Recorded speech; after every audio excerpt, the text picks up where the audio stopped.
What is up, guys? Any Tier Guild Forever. Going to be doing a review for Fairy Tail 100 Year Quest Chapter 25, Chapter 25.5, Chapter 26, Chapter 27. Not a lot, but it's like the last bit for Volume 3, and then after this we can enter Volume 4. I'm not gonna lie to you, I was not a fan of the first chapter. It was weird.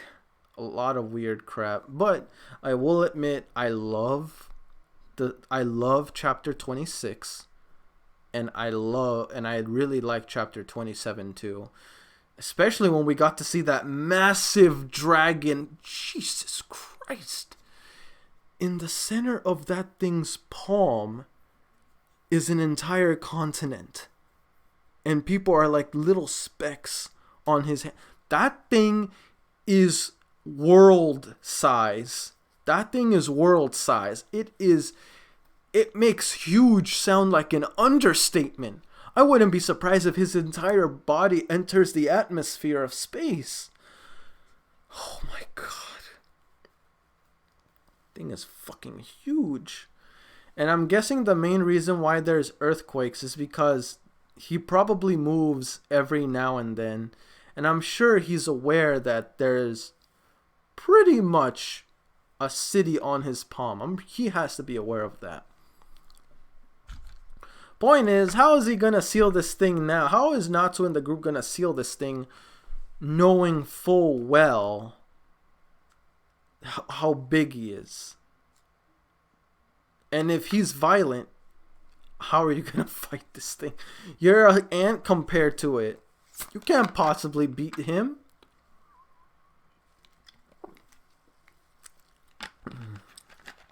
I'm talking shit now, but next thing you know, they end up doing it for sure. I mean, I know they're gonna do it somehow, but still, like, that thing is huge. So we got introduced to, I'm not sure how would I call it, like the Glitina version of Fairy Tail called Fairy Nail, which is literally all the members from Fairy Tail except celebrities. And I can't help but think, is this pretty much another variant like Edalus? But they didn't need to enter or portal or anything. They just went to another country and they found identical twins to themselves. What I want to know is, are they really just identical twins? Or is there like some kind of part of the world where they see like other versions of themselves, like in Edalus? Maybe they went through a portal or something and never realized it. Or, I mean, because I feel, well, I don't know how to describe it, because I want to say it was kind of like fillerish, but it wasn't, because in the second chapter, which chapter 26, which I did like, because it shows that we got to explore further on the relationship between Juvia and Gray, whatever you want to call it. Their relationship is kind of complicated. They're not a thing, but it's obvious that they will be a thing. Because we know Juvia likes Gray. We know Gray likes Juvia. It's just he doesn't feel like he deserves her because of everything that went down in Alvarez. He even told her that after this, I'll give you my answer. The most he said that your body is mine. Pretty much what he said. And that kind of tells you that he is interested in her. Yes, that once again, that kind of cements that. There's no more theorizing after that. But he's not official with her yet. Point blank reason why is because, once again, he still feels guilty after what happened to her in the Alvarez arc, because he was too weak. She made the decision for him to save his life, and she had the resolve to do what Gray failed to do. That's why, because of that, it almost feels like I said, remember, she likes him no matter what. Like, that's for certain when it comes to Juvia with Gray. But she took a step forward by making sure he was saved. And I'm pretty sure Gray can't help but think, like, maybe Maybe she did that because she didn't want to risk the idea that I could come through and saving us both. Maybe the reason why Gray is concerned or bothered is the fact that maybe he thinks like she didn't have enough confidence in him to make the right decision. But honestly, I don't think Juvia did. If that's the case, I don't think Juvia did it due to not having confidence in Gray. She did it because she didn't want Gray to die. She didn't want anything to happen to Gray. It's not a matter of confidence or a matter of you have what it takes to do it. It's a matter of being selfish and making sure that you survive no matter what happens, even if something happens to me. In a way, they're both thinking the same thing. It's just Juvia acted on it and Gray hasn't yet. So that tells me something. I feel like I'm theorizing that maybe later in the future there might come an event where Gray and Juvia might be put to the test again. But this time, Gray does something crazy. Because think about Gray in majority of certain situations throughout Fairy Tail. There has been several moments where Gray has been saved. And it keeps bugging him more and more and more to the point to where he has absolutely no confidence in himself. Because look what happened with Gray and Ur. Look what happened with Gray and Altair. Look what happened between Gray and Juvia. He is always being saved by someone. He got saved by someone that felt like a family member to him. He got saved by someone that felt like maybe I would say Altair and Gray are like siblings. They're like kindred siblings. And now someone that's pretty much close to a lover as you can get to him, she went through the same thing. To the point to where it blackened Gray. It made him not even realize that he was about to kill his best friend over the fact that he is related to the Book of E&D, the Book of Zareth. And because of that, he wanted to kill E&D, take him down. And now that he realized that Natsu was in fact E&D, he's like, that doesn't change my objective. I'm going to kill you. He faltered. Gray faltered many times throughout the series, and it bugs him. Once again, that doesn't go to say that there's anything like the character is bad. If anything, quite the opposite. That makes the character more complicated, more interesting, not so predictable, and honestly, have a sense of anticipation of when said character will come about to a point to where he can accept himself and be confident in himself to feel like he is worthy of someone as great as Juvia. I know I call Juvia thoughty sometimes, which in due respect, she can be sometimes. I'm not gonna lie to you. She can be. Don't even tell me she's not. She can be, okay? Or at most, I guess you can say thirsty, okay? But that doesn't mean she's a bad person. She's a good person. Very much good person. I mean, look everything she's done for Gray. She's stuck by him every part of the way, despite him ignoring her, despite him, like, not really considering her too much early on in Fairy Tail. Like, early on in Fairy Tail, at most she was considered a nuisance, or maybe someone that is like, okay, she's cool, but I don't want to be with her that way, the way she sees me. But I guess you can say he never fully realized what he got out of her until she did something amazing for him, which again puts him to a fault. Again, same thing goes with Silver.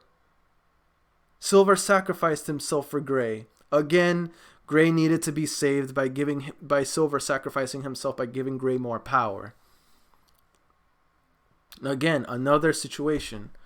And then it came to a point to where Gray, I feel like the moment Gray truly appreciated her was the moment he found out that she did so much for Gray's father. When he found out what she did for his dad to show him mercy, how much respect she paid for him, that just made him appreciate her so much. I feel like that was the ceiling of the deal. When it came to Gray, would like, you know what? Not many women would do that for you. She's In my own words, I like to say she is a unicorn. She is someone, she is one of those women that are 1 in a million. So, yeah, because of that, he's like, maybe I haven't appreciated her as much as I did. And obviously, I know she likes me. So, you know what? Give me time to think. You definitely deserve my attention, but give me time to think. Let me think about that after all this is over. And after he saw her die, that's when he didn't realize how much he should have appreciated her more while she was alive. She did something for her she did something for his father, and she did something for him. You have to freaking ring that woman. I'm sorry, but you have to ring her. I'm sorry, but I'm not gonna lie to you. Julia really did a lot for Gray. Like, holy shit. If that isn't wife material, I don't know what is. So yeah, when Gray, and then the moment he found out she was alive, and after everything was all said and done, he's like, yeah, there's no way I can say no to her. She did something for my father. She saved my life, and she likes me. Gonna have to ring that woman. But it's because he didn't really thought, maybe another reason why he holds back on Juvia is because he never thought, he's only accepting and realizing how much he cares and has deep feelings for her now, only because of moments when she was needed the most. Because he's only noticing her when she did things for him, her father, his life. He never noticed her back.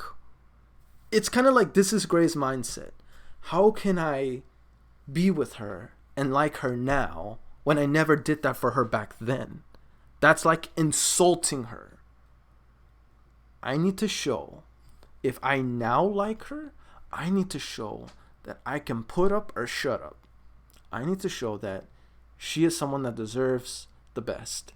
That means I have to be the best that no one ever was. Okay, I know I threw a Pokemon quote, but you know what? Sue me. I had to. Anyway, you get the point, right?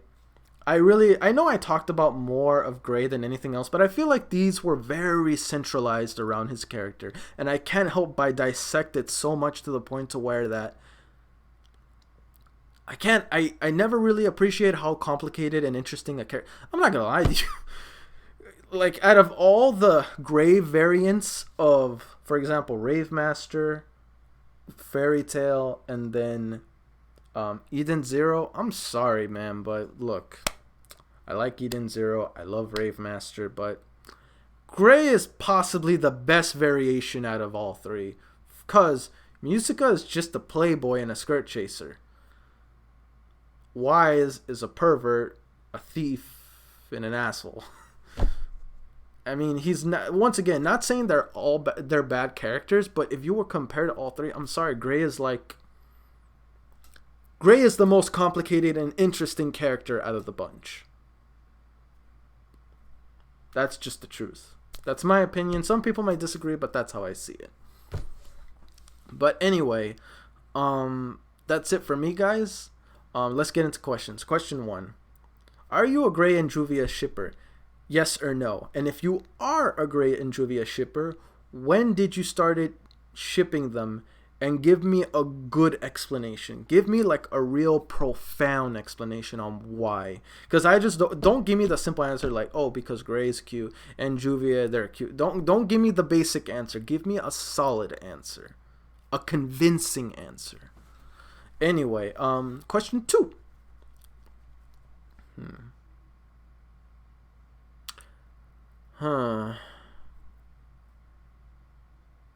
Out of all the celebrity versions that we saw of Fairy Nail, which one did you prefer? Explain to me why.